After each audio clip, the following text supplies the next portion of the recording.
Се чини дека Комесаријатот за проширување при Европската комисија конечно најде начин како Македонија и Албанија им да ги стави во искош, им да нотифицира разлика помеѓу напредокот на Тирана и на Скопје.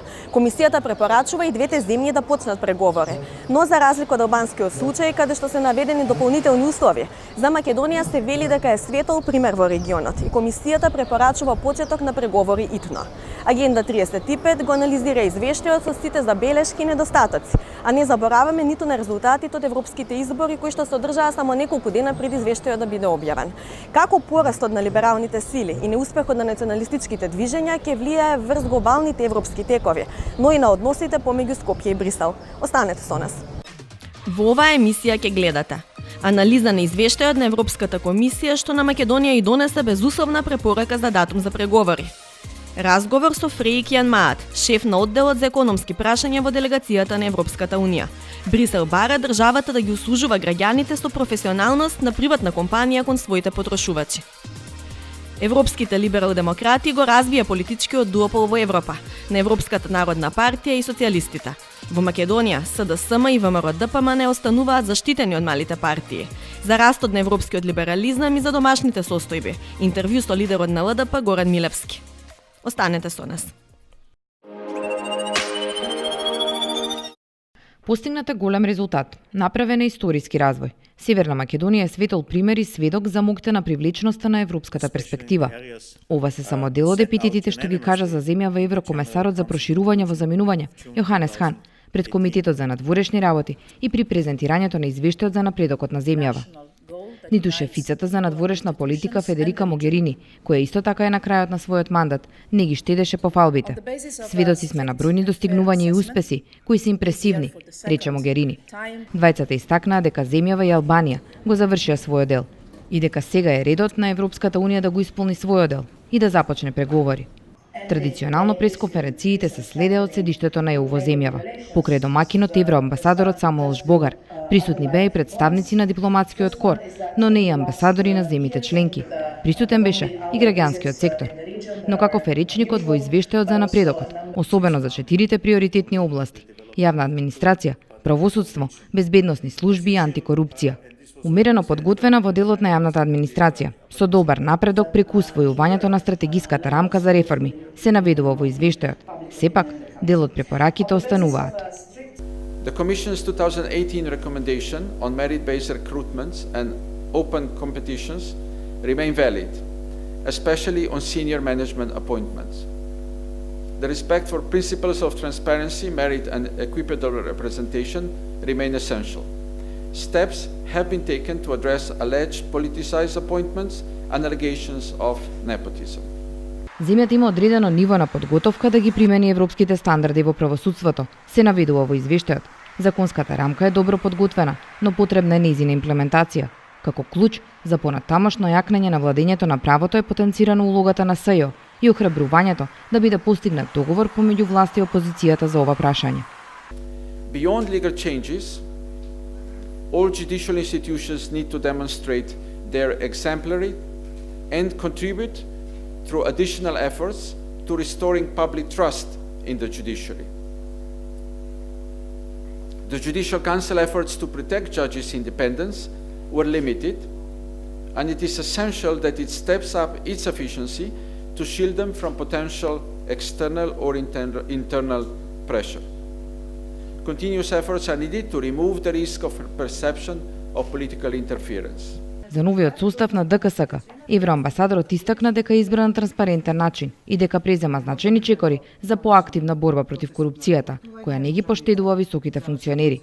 Во врска со реформите во разузнавачкиот сектор, тие се направени во соработка со НАТО и со други партнери на земјава и избран е соодветен модел, а законската рамка за воспоставување на Национална безбедносна агенција веќе донесена, речеш Богар.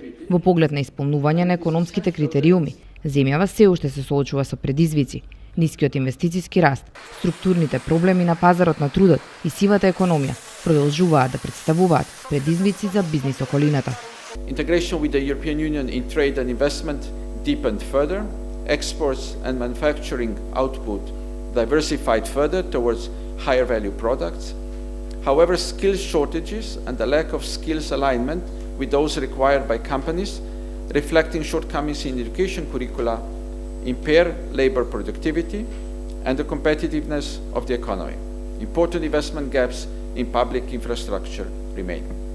По завршувањето на пресконференцијата за Жбогар немаше прашања, но ги прашавме представниците на граѓанскиот сектор, во чиј фокус се интеграцијата на земјава и исполнувањето на задачите во правосудството, какви се нивните први впечатоци и од препораката и од забелишките за понатамошно спроведување на реформите. Одлуката е на крајот на советот. Она што го видовме од страна на комисијата е дека двете земји добиваат препорака за почнување на преговори. Постојат мали разлика во нијанси, со тоа што кај Македонија нема дополнителни некои забелешки, каде што за Албанија има дополнителни забелешки, али тие не се критериуми дополнителни кои што треба да бидат исполнети. Значи, сликата е Европската комисија препорачува отворање на преговори и со Македонија и со Албанија. Во однос на самите забелешки, тие се детали на кои што земјите членки на Европската унија можат, но и не морат да го базираат своето мислење и отпочнувањето или неотпочнувањето на преговори со одредена земја. Основата на реформите во правосудството е поставена и тоа е позитивно, но допрва следува подлабинска имплементација од страна на сите засегнати страни. Како треба да се свати ваквата порака од комисијата? Па треба да се свати.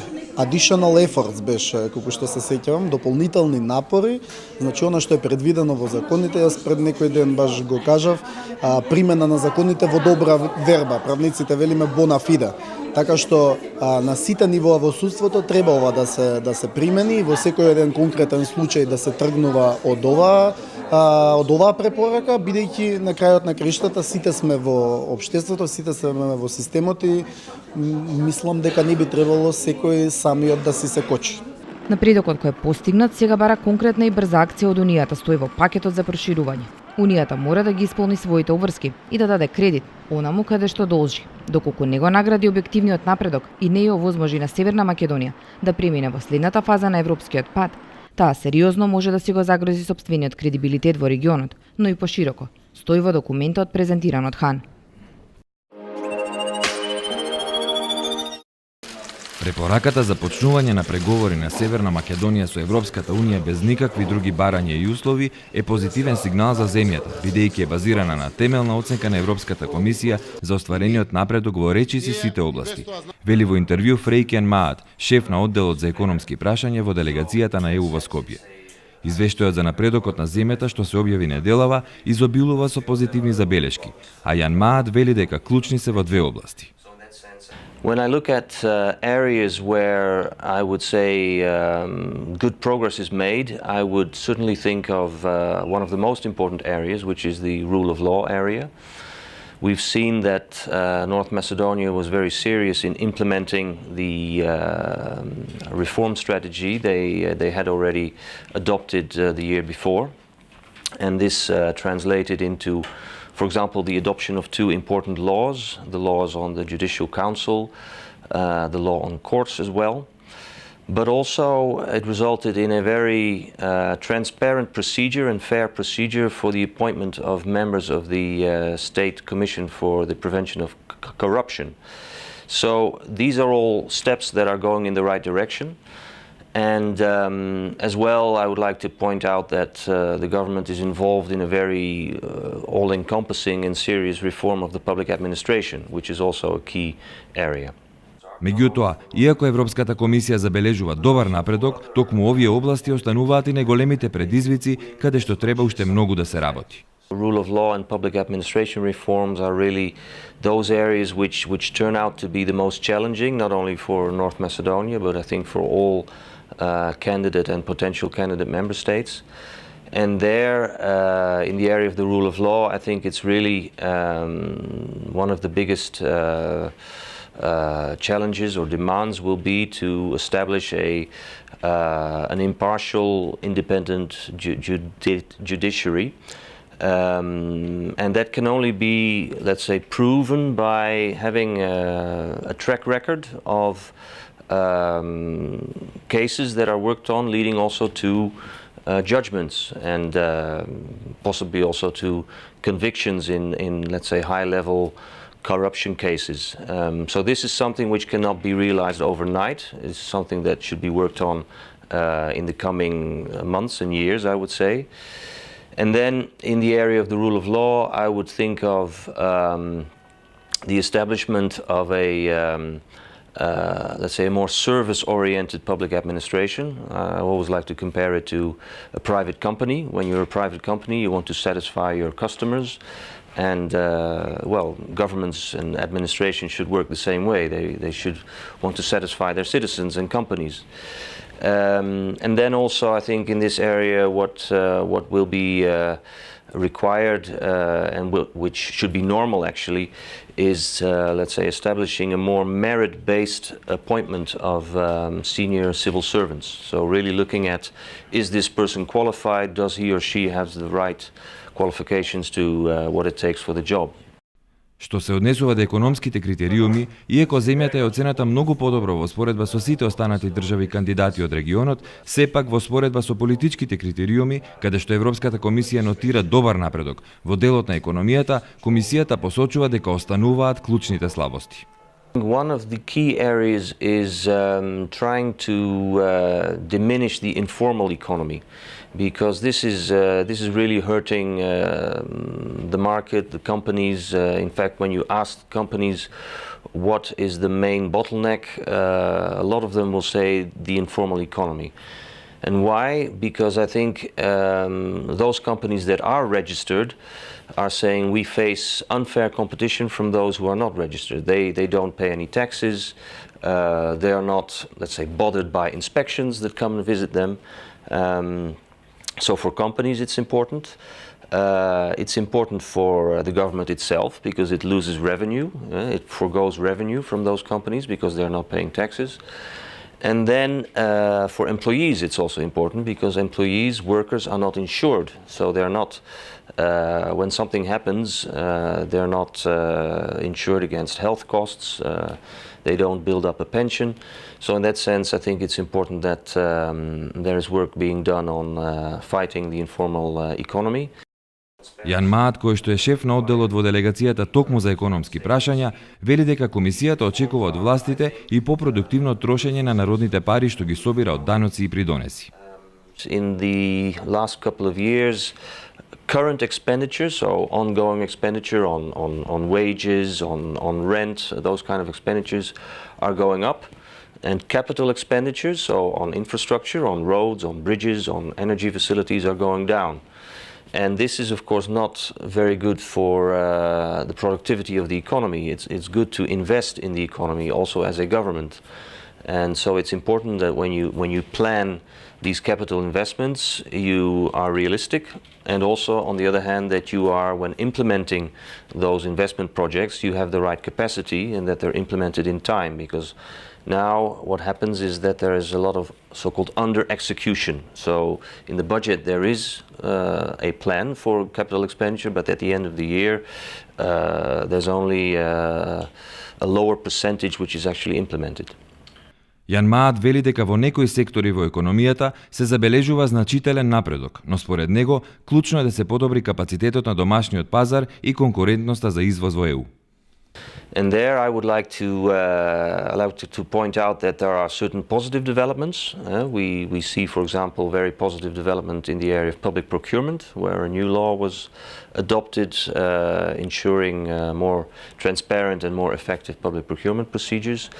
We see very good results in the area of food safety, which is important for consumers and citizens, whereby we see especially good results in animal registration and disease control among animals, leading in turn to more healthy meat products for consumers.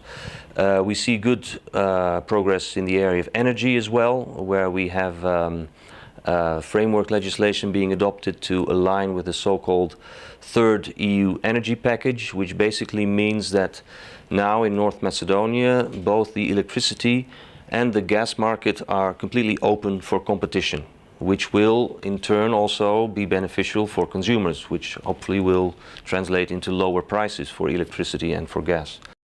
Кога би требало да сумира, Јан Маат би навел 3 области каде што властите треба да обрнат повеќе внимание.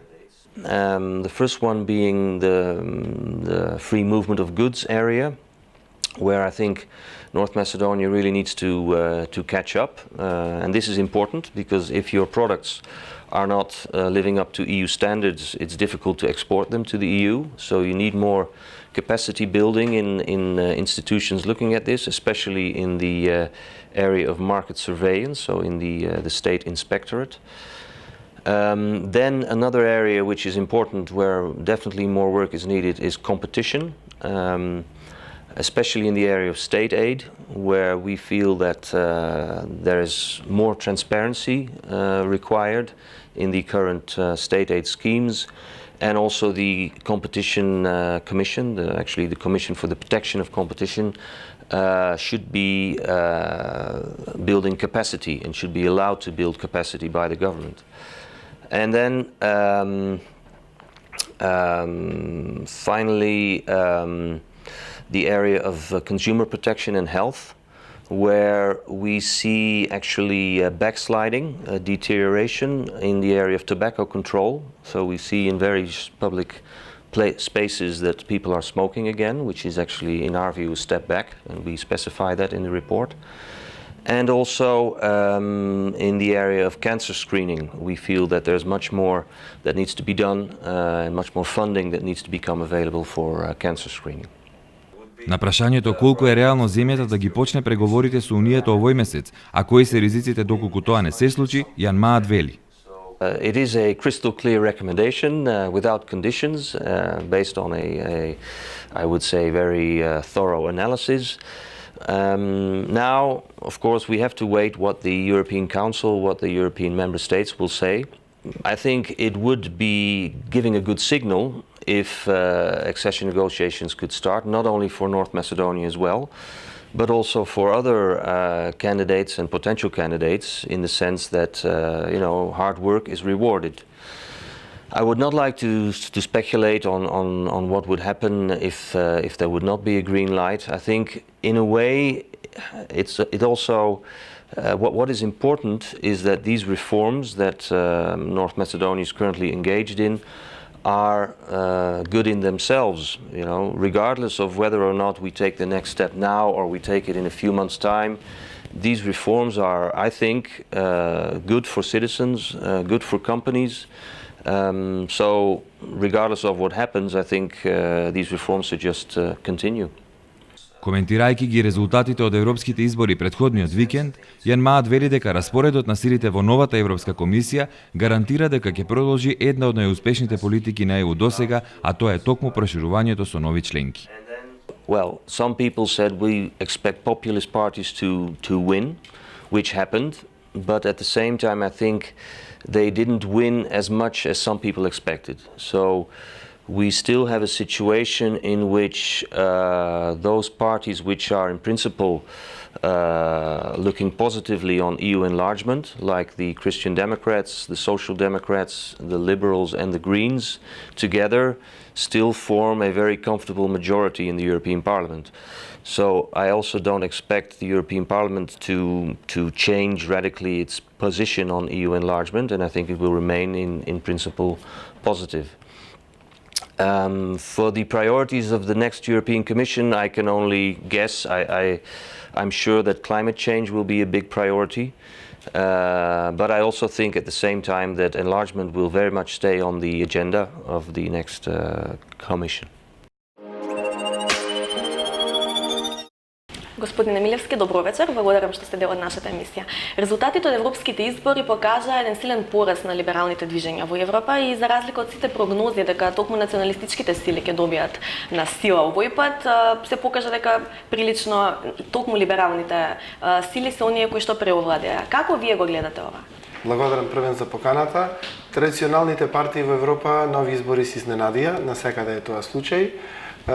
Не е случајно тоа што либералите излегоа трети, тоа беше наше планирање веќе во последните 2 години, бидејќи Либерално-демократската партија е полноправен член на групацијата АЛДЕ. АЛДЕ 2 години се припремаше за овие избори, баравме наши партнери, либерални странки со либерална идеологија насекаде низ Европа. Во минатото во Франција немало ништо, во Шпанија немало ништо, така да сега развојот на настаните, нашето активизам низ ширум Европа, дополнително зголемено со подемот на националистичките движења, особено крајната десница, граѓаните ги присили оние проевропски ориентирани да размислуваат малце поинаку и браник за заштита од националистичките движења, всушност граѓаните во Европа видоа во либералната идеологија. Тоа беше случај и во Велика Британија, например, каде што партијата Брекзит е прва. Тоа е нова партија, ново движење, но втори се либерал-демократите. Макрон се приклучи презателот на Франција во либералното движење и нашите проекции беа дека над 100 ќе бидеме задоволни и тоа така и се случи.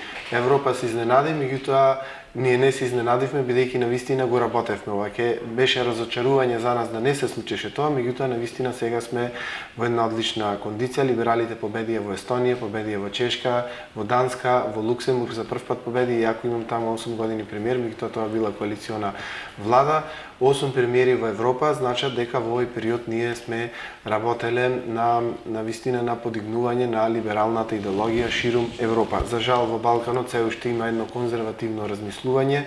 За жал на Балканот се уште има некои системи кои што не можеме да ги речеме продемократски и треба цела Европа да поработи на цел Балкан да го интегрираме, со самото интегрирање да се малце либерализира и овој цел регион. Дојдеме до Балканот, повеќе прашањето ми беше во насока на тоа дека многумина од аналитичарите прогнозираа некакво редефинирање на самата Европска унија, па ги ставаа под знак прашање на оние базични вредности на ЕУ врз кои што унијата е изградена.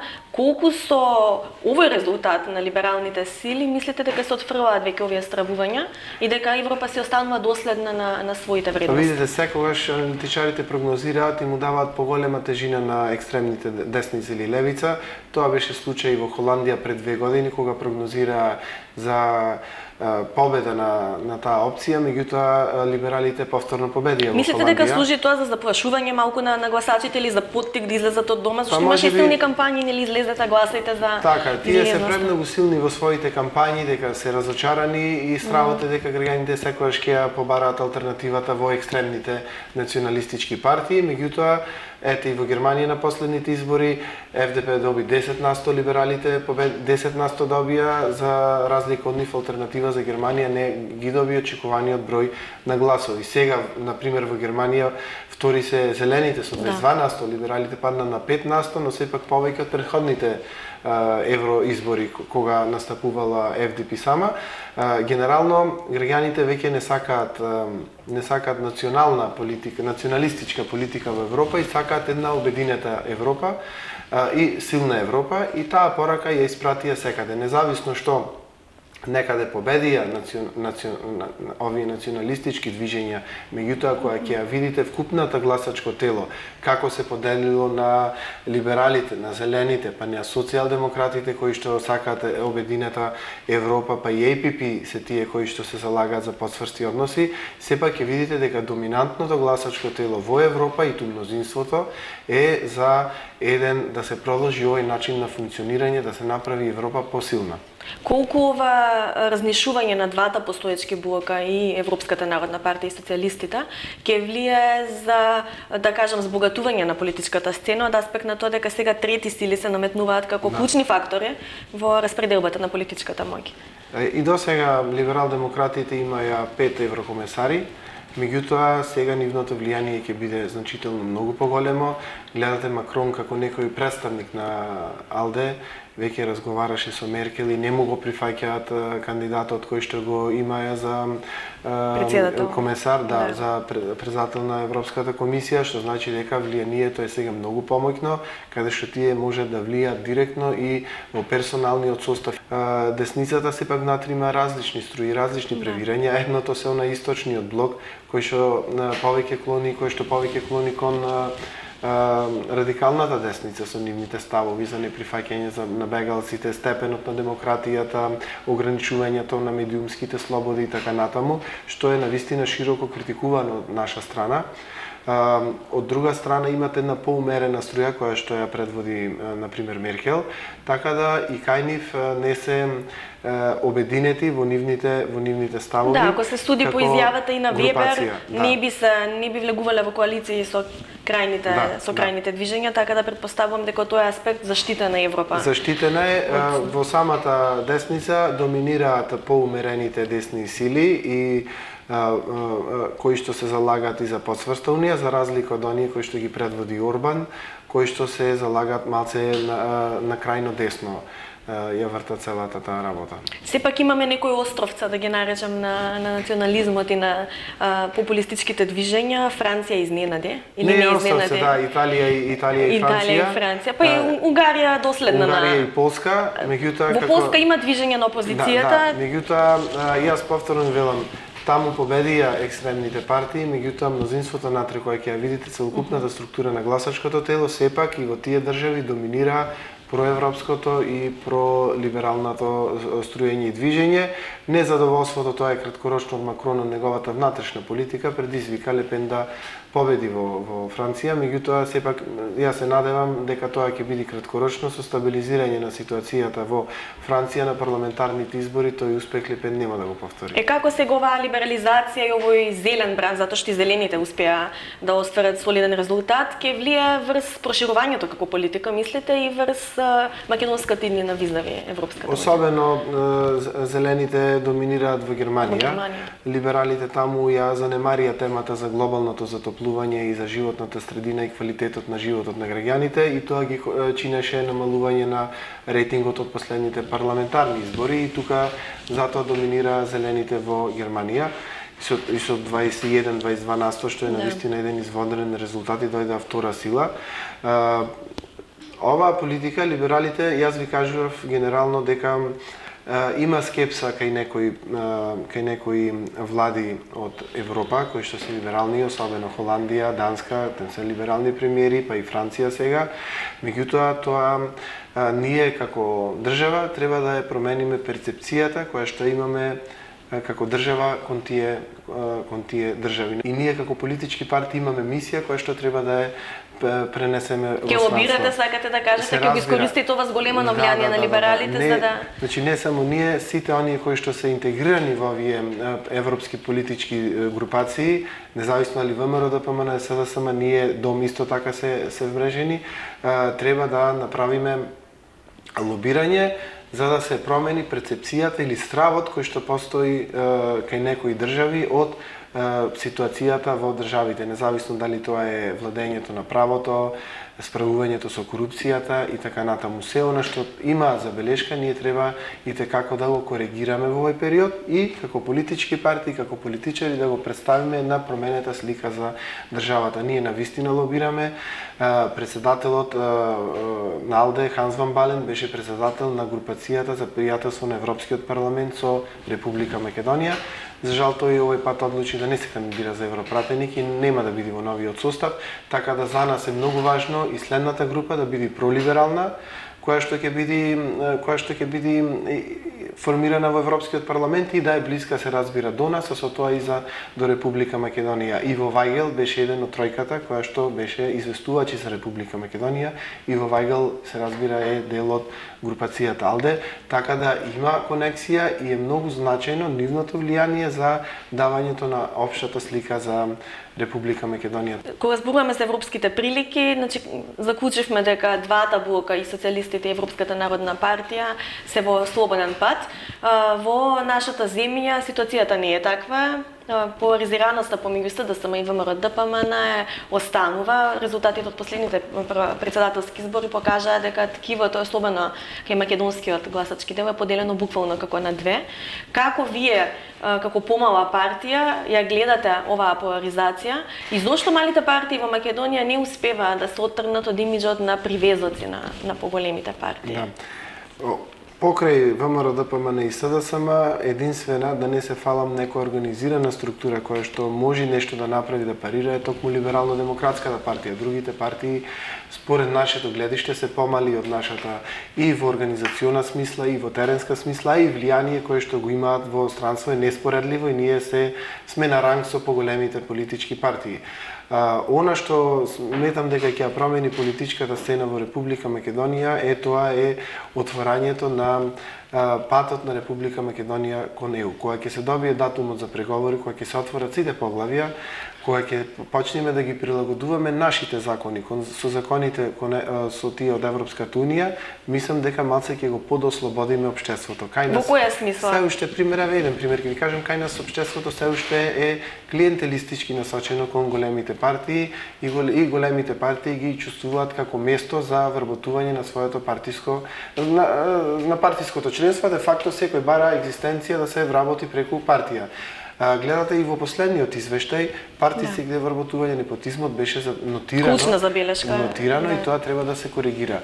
Со самиот факт кога ќе ги одбегнеме начинот на вработување во да речем во државните институции преку политички партии, јас не замервам бидејќи тоа така е поставено и секој бара која е поголема партија, поголем притисок е за членување заради остварување на лични цели. Во помала партија помал е притисокот бидејќи помали се можностите. Не велам дека некој не го прави тоа, меѓутоа така е сега структуриран. Она наша мисија е да го промениме начинот на функционирање на политичките партии, де факто со тоа во политика и во партии ќе одат луѓе кои што навистина сакаат да се занимаваат со политика, не за вработување.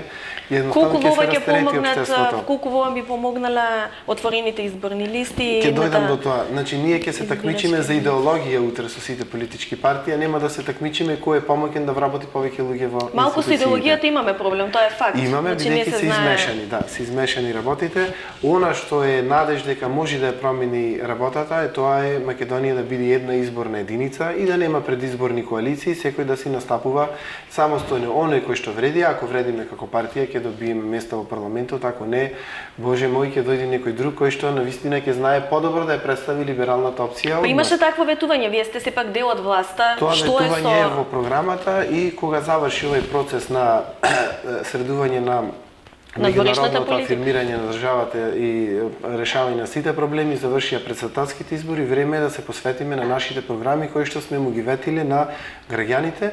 Во овој дел ќе ги кажам и отворените листи за локалните избори, особено. Тоа ќе помогне за реформа на самите партии. Бидејќи отворени листи на локално ниво ќе значи дека граѓаните сами ќе си ги бираат своите представници во советите. И тогаш нема да зависи од претседателот на партијата кој ќе биде советник, туку самите граѓани ќе кажат кој е квалитетен. Тој кој што влегол на таков начин во советот ќе води сметка наредниот пат за да добие пак да биде добар кон граѓаните, а не кон партискиот лидер или кон партијата. И на тој начин го подигнуваме на едно повисоко ниво граѓанскиот сегмент во самите локални самоуправи, на повисоко ниво една одговорност кај локалната самоуправа. И не можам да се сложам до крај дека е тотално поларизирано и нема простор, затоа што на последните претседателски избори се виде дека двете најголеми групации де факто добија многу мал број на гласови во првиот круг, по 300.000, што значи дека голем број граѓани одлучија да останат дома заради можеби немањето на понудата на политичката понуда во тој момент. Можеби чека некое друго решение кое што ќе ги мотивира либерално, граѓанско, центарско, било какво, кое што ќе ги мотивира. Прогнозирате ли вие некоја засилување можеби на вашата партија, некои нови сили во тој центар? Ова е сигнал дека граѓаните бараат и нешто различно од постојаното и дека е дојдено времето да се размислува поинаку. Како ќе се развива целата таа работа и концепција? Значи на иста линија сме со европските трендови. Со европските, да. Се Кај нас тоа се рефлектира со неизлегување на избори, покажување на некој да може затоа што нема понуда. Во Европа бидејќи имаше понуда, таму либералните и демократијата генерално во Европа, кај нас либералната опција е формирана практично од осамостувањето на државата. конзервативната и десничарската идеологија влечи корени, да речем, од османлискиот период, од периодот на ослободување на државата, социјалдемократијата од комунистичкиот период од 45-та година. Ние сме една млада идеологија која што допрва треба да ја запознаваат граѓаните и да се уверат дека има нешто квалитет. Либералните партии во Европа ги карактеризираат силни индивидуи кои што привлекуваат гласачи и ги символизираат добрата програма и проекти кои што ги имаат. Јас пред една година кога присуствував на еден состанок на АЛДЕ парламентарната група, тема на разговор, една од точките беше дали работното смената на времето, летно и зимско, дали да остане вака како што е или да се најде едно средно време. Значи дискутираат за некои конкретни прашања и проблеми на граѓаните. Ние сме далеко од таа политика, бидејќи се уште ние се занимаваме со екзистенцијалните проблеми на граѓаните, работни места, и социјалните права и така натаму, и затоа нема се уште простор за државнички прашања за волја на вистината што не ни беа. Да си ја стабилизираме и етаблираме државата, бидејќи цел овој период се занимаваме со националистички теми, кој е предавник, кој е патриот, и врз основа на тоа ги плашевме граѓаните да ја гласат нашите опции. Сега, кога сето тоа заврши, дојде време да си се соочиме со нашите програми и се разбира со поддршките кои што ги имаме како партии од нашите групации, дали е тоа АЛДЕ, дали е тоа нивните политички групации на демохристијаните или на социјалдемократите. Ке го следиме развојот на либералната мисла и дома и во Европа. Ви благодарам многу за гостување. Благодарам вас што следите и третирате оваа тема. Благодарам. Еврото и понатаму останува најупотребувана валута на фактурите за извоз од Европската Унија, а американскиот долар на фактурите за увоз, покажуваат податоците на Евростат. Во 2018 година учеството на еврото како валута при фактурирање на извоз од Европската Унија во вкупната вредност на стоки извезени во држави кои не се членки на Унијата е 48%, а на американскиот долар 35%. Сликата е спротивна кај увозот, каде 56% од увозот во Европската Унија е платен во американски долари и околу 35% е платен во евро. Во вкупната трговија на Европската Унија, американскиот долар се користи почесто при фактурирање, учествува со 45%, а додека евровалутата со 41%. Инаку во Унијата во 2018 година, споредено со 2010 година, и кај извозот и кај увозот, учеството на евровалутата во фактурирањето бележи намалување, а на американскиот долар зголемува. Поголема транспарентност и достапност до клучните податоци за тоа како се одредуваат цените на земјоделско-прехранбените производи по синџирот на снабдување со храна во Европската Унија, предлага Европската комисија. Недостатокот на пазарни податоци на ниво на преработувачи и трговци на мало, кои се дел од синџирот на снабдување со храна, ги става земјоделците во значително неповолна положба на пазарот и се нарушува довербата во фер работење. Ако се знае дека зајакнувањето на позицијата на земјоделците во синџирот на снабдување со храна е приоритет на Европската комисија, со зголемувањето на транспарентноста на пазарот се овозможува еднаков пристап до податоците и се добива јасна слика за цените, што доведува до поголема праведност и рамнотежа во синџирот на снабдување со храна. Предложените прописи се однесуваат за секторите месо, јајца, млечни производи, овошје и зеленчук, житни култури, шеќер и маслиново масло. Инаку воведувањето на новите прописи е одраз на поддршката на јавноста во цела Европска Унија за зајакнување на улогата на земјоделците во синџирот на снабдување со храна. До крајот на 2017 година издадени се вкупно 20,3 милиони валидни дозволи за престој на лица кои не се жители на Европската Унија, со што им е дозволено да престојуваат во една од државите членки на Унијата. Ова го покажуваат податоците на Статистичката агенција на Европската Унија. Германија со 23%, Италија со 18%, Франција со 14%, Шпанија со 13% и Велика Британија со 8%. Учествуваат со 3/4 во вкупно издадените валидни дозволи за престој за лица кои не се жители на Европската Унија. 38% од сите валидни дозволи за престој на крајот на 2017 година се издадени врз основа на фамилиарни причини, а 16% од издадените дозволи се поради вработување. Состојбата со вкупниот број на издадени валидни дозволи за престој во Европската Унија е зголемена за 5% во периодот 2016 и крајот на 2017 година. Кај 21 држава членка на Европската Унија е забележано зголемување на бројот на издадени валидни дозволи за престој на странци. Во текот на 300 милиони години еволуција создаден е еден од најјаките материјали – свилените влакна на пајаковата мрежа. Пајаковата мрежа е меѓу најотпорните природни структури. Лесна и скоро невидлива, може да се истегне до 140% во должина без да се скине благодарение на неверојатната јачина на пајаковата свила. Восхитен од пајаковата свила, еден германски биохемичар дошол на идеја да произведува пајакова свила, како што се создава во природата, со помош на генетски инженеринг и биотехнологија. Неговиот патентиран процес се потпира на бактеријата Escherichia coli, која генетски се репрограмира за да произведува протеини на пајакова свила.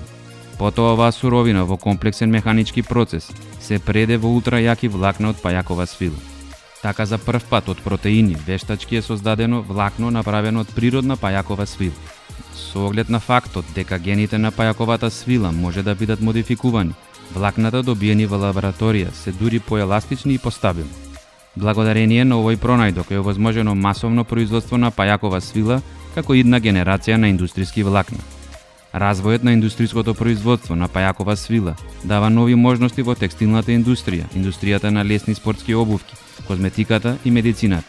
Специјалните карактеристики на протеините на пајаковата свила овозможуваат нивна употреба во сите области, па дури и за производство на други материјали.